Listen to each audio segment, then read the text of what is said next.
And a very pleasant good Friday morning, everyone. Terry Slavin's with you here at the Morning Huddle at First Financial Bank, along with Coach Cliff Watkins, as we're going to talk all things Eastland Maverick football here, if we can get the studio to turn something off. So there we go. Thank you very much, guys. And 2 weeks in a row. That's going to drive me crazy. I don't know about you, Coach. Hey, before we talk football, we got a little more important thing to talk about. As we have the newest Mav fan was born on Tuesday. Congratulations, Coach. Thank you. Very, very happy and excited that her, Hadley and Mom are doing well. And big sister excited? Big sister's very excited. She wants to hold her all the time.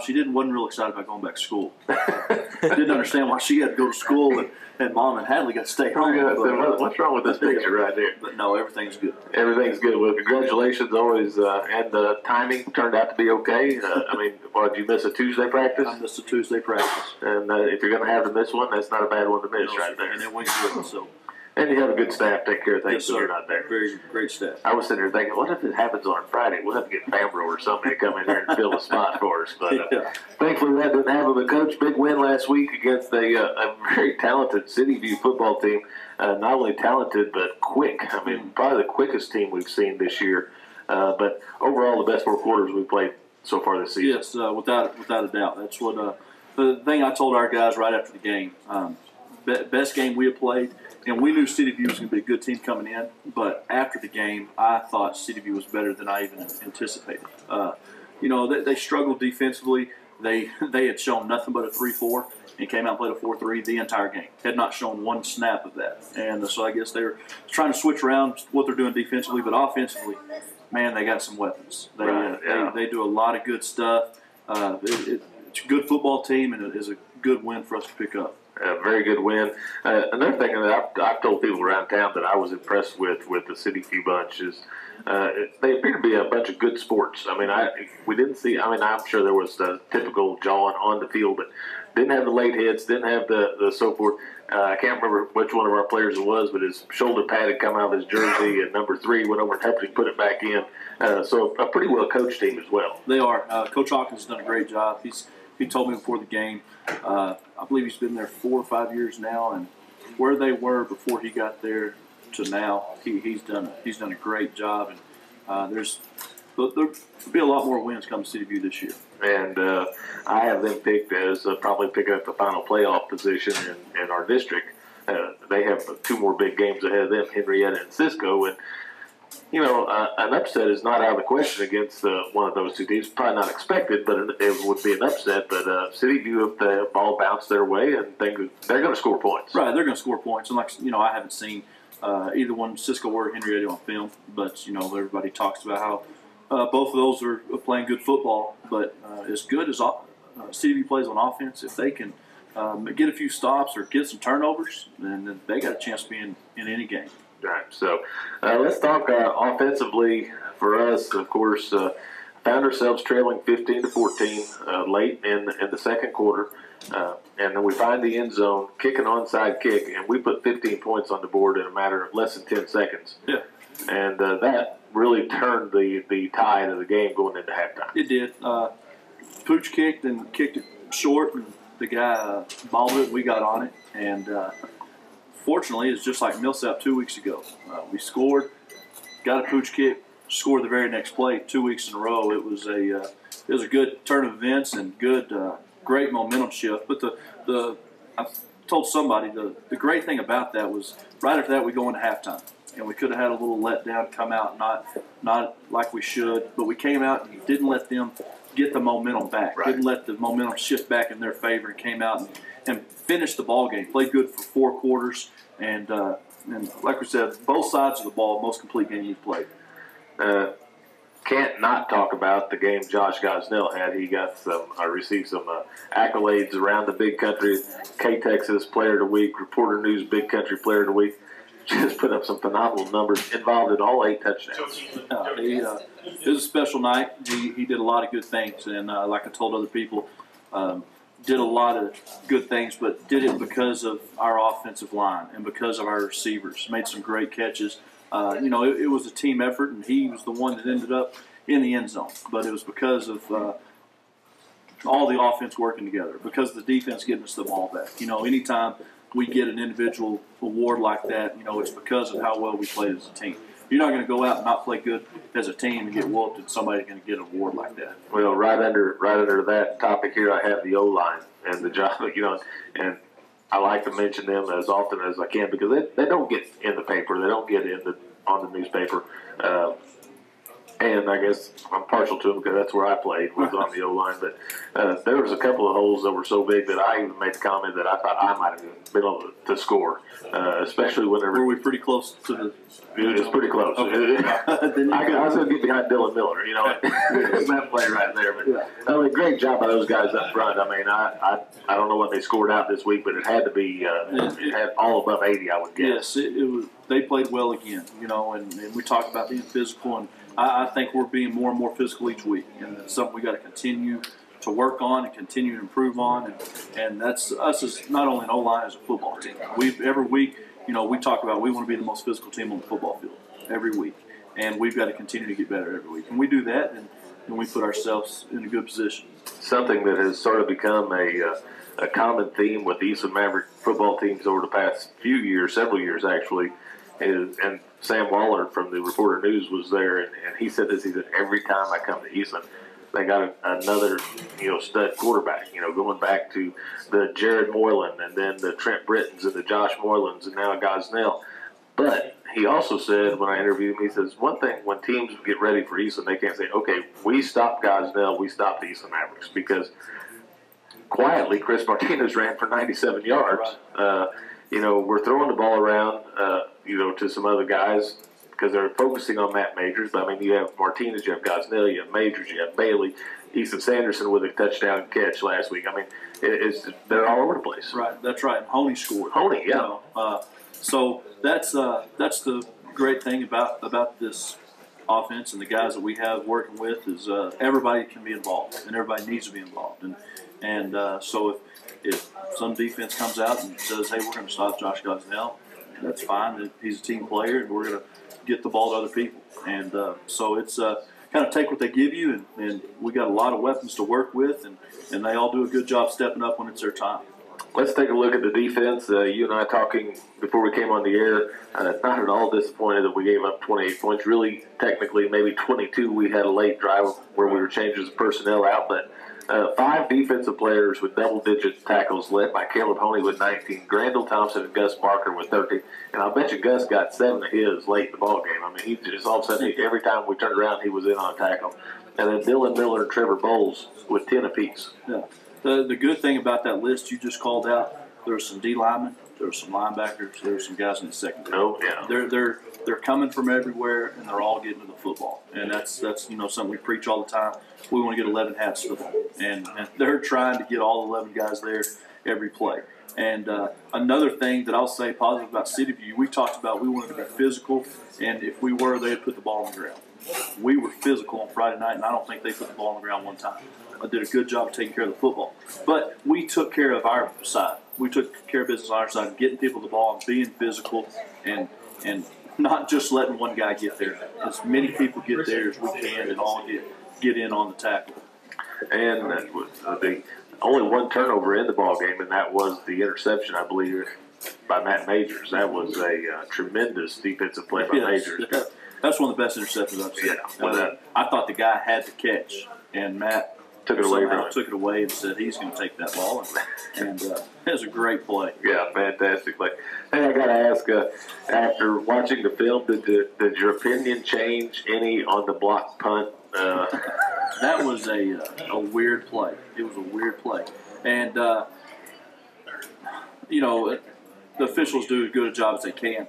Now, the call that they made was probably the wrong call, but giving City View the ball was the right call. Right call.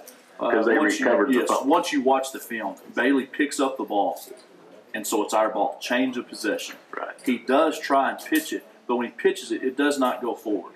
Right. But it never gets to one of our other players. He kind of pitches it, and it hits his own foot, bounces up, and their guy catches it.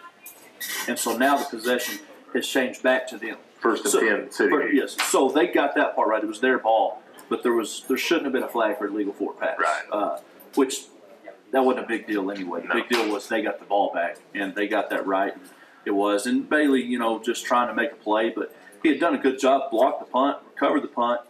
Don't try and pitch it, just let's go down. And now we got the ball inside the 20. Right. And I would like to think we could score again there. And the defense came out and made a big stop on that possession there.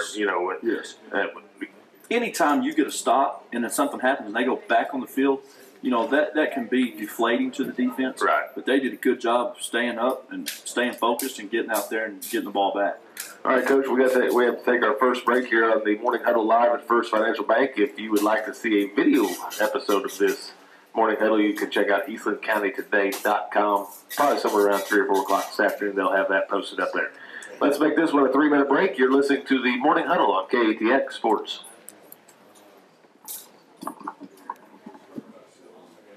All right, welcome back into the Morning Huddle. A little too much visiting going on. It's David Bailey's fault, of course, but welcome back into the Morning Huddle with Coach Cliff Watkins. Coach, last week around the district, maybe a little bit of a surprise at the score here. Cisco 23, Henrietta 12. That was a one-score game with 1:01 left before Cisco punched in. Heard Coach West talking today, playing with a second-string center due to being banged up a little bit, had some exchange problems. But they say Henrietta very quick defensively. Yeah, that's the story I get is Henrietta very physical, good football team, which a lot of people said that all along.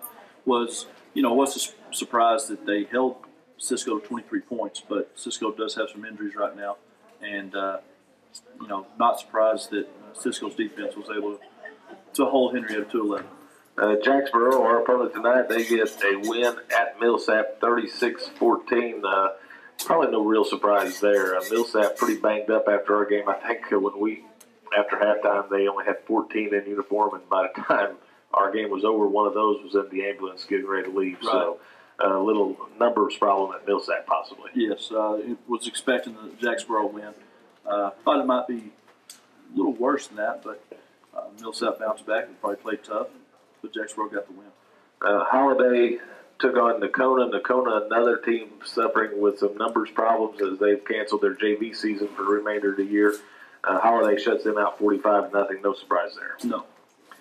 Tonight, Cisco travels to Nakona, and I would expect Cisco to Coach West won't do it, but he could probably score as often as much as he wanted to in that ballgame. I bet he'll find ways not to. Everybody gets to play. And he has a lot of his JV players, if not all of them, dressing with him tonight. They may be in different colored uniforms because they probably don't have enough uniforms of the same color to get them all out there. Holiday at Henrietta, that could be an interesting ball game. I expect Henrietta to win that one. Yeah, Holiday had some injuries. I've heard that they've got those guys back now, and so Holiday's will probably make a game, but not late. Henrietta. Long trip for Millsap up to take on City View at Wichita Falls. After watching both teams, having seen both plays, would fully expect City View to win that football game. Millsap, they do a good job, and the kids play hard. I told Coach Hawkins at City View before the game last week that as quick and as fast as City View was, they might not be able to tackle. Right. Millsap might not be able to tackle them. So, yes, City View will win. Last night, a clean sweep for the sub-varsity teams. The 8th grade gets a thrilling win, 16-14, up at Jacksboro. That was a good win for that group. They go up 16-8, and Jacksboro. We're talking about all these other teams in our district. Jacksboro drives down, scores. We knock down the 2-point conversion and to hold the 16-14 lead, and then we fumble, give them the ball back real late, and intercept the ball to seal the victory. And that group got 4 interceptions in that game. Jacksboro pretty excited about their 8th grade group, and so it was good for those guys to go down there and get a good win under the belt. Those guys they really are getting better. They're doing a good job. The other 3 teams throw shutouts last night. 7th grade wins 30-0. Yeah, another good win for the 7th grade. Those guys remain undefeated, and they're still learning the game, and but they're doing a good job of it. JV Black takes on Wiley B, and they win that one 27-0. 27-0. Got down there and got shut out and got better offensively. JV Red 41-0 out here at Maverick Stadium over Jacksboro. Yeah, the exciting thing about that is, coming in, they had talked to the Jacksboro coaches, and they had played City View, and City View had beat them by 5. And we went up to City View last week and had a tough game and found a way to win that game. They had played Breckenridge JV tight, and so we thought it was going to be a pretty good game, and ended up winning 40-0. It was by far the best that our JV had played. Jacksboro does have some injuries, had some kids out, but it was the best game those kids have played so far. And like we were talking about before, that for the last couple of weeks, it's been the same kids on that JV Red team. So they're kind of joining as a unit and getting to play together, and it's and they played well last night. Next week, Coach, Holiday is the opponent. I guess JV Red will be at Holiday. JV Red will be home. JV Red will be home. 7th, 8th grade will be at Holiday. JV Red will be home at 5 o'clock. 7th grade and 8th grade will be in Holiday. 7th grade will start at 5 o'clock. Do we have any black team games next week? No, and the JV black team has not had an open day yet. So don't know for sure yet, but next week, maybe one of the next 2 weeks will be the JV Blacks open day. Okay, Coach, we're going to take our final break. When we come back, we'll talk about the Jacksboro Tigers. You're listening to the Morning Huddle on KATX Sports. And welcome back to the Morning Huddle. The final segment of the Morning Huddle as Coach Cliff Watkins joins us. And Coach, Jacksboro, the opponent tonight. We're on the road at Jacksboro. Weather forecast a little dicey possibly, but a very nice facility to play on. Turf, I believe, so we don't have to worry about mud being an issue. But the Tigers, what can we expect out of them offensively? First of all, this will be our first game of the year on turf. So the kids said we might look faster, but I told them we're not very fast. Probably not. But Jacksboro, they're going to base out of a 4-3 on defense. At least that's what we've seen on film, so that's what we're expecting. Subject to change. Yeah, changed last week, but base out of a 4-3, 52 is their Mike linebacker and leads their team in tackles. Good football player. Offensively, they're going to spread it around. They're going to throw the ball a lot, and that's what they want to do, and that's what they're going to do. A lot of quick stuff, a lot of stuff to their 2 inside receivers. Those are their 2 guys they want to get the ball to on offense. And Jacksboro, coming off the win against Millsap last week, know that their numbers are a little down also with some injuries. I think they've lost 3 players for the season that I know of for sure.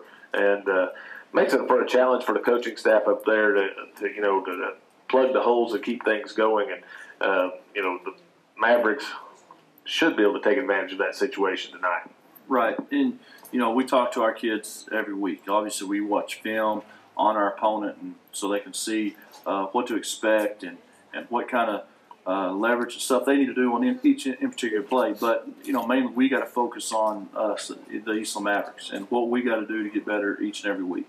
And so we try not to put the focus each week on who we're playing on Friday night, but this is what we got to do to get better this week. And we go out there and we do these things to get better, then we get to our opponent on Friday night, we put ourselves in a good position to win the ball game.